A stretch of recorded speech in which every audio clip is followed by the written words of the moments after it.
ನಿನ್ನ ಅರಿವಿಗೆ ಅತ್ತಿಗೆ ಅಂತನೂ ಬರ್ಲಿಲ್ವಾ? ಮದ್ಯಪಾನದ ಮಪ್ಪಿನಲ್ಲಿ ಮಾತೆಯ ಬಡಲಿಗೆ ಮುಸುಕಿದರೆ ಪಾಪಿಗೆ ಶಿಕ್ಷೆ ಆಗಲೇಬೇಕು. ಶಿಕ್ಷೆ ಆಗಲೇಬೇಕು. ನೀನು ಶಿಕ್ಷೆ ಅನುಭವಿಸಿದ ಮತ್ತೆ ಮರಳಿ ಬರುತ್ತೇನೋ ನನ್ನ ಶೀಲ.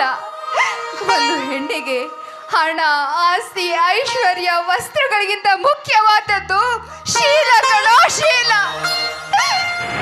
ಅಂತ ಶೀಲನೇ ನಾನು ಕಳ್ಕೊಂಡಿದ್ದೀನಿ. ಅಂತ ಶೀಲನೇ ಕಳ್ಕೊಂಡಿದ್ದೀನಿ. ಇಲ್ಲ ಇಲ್ಲ,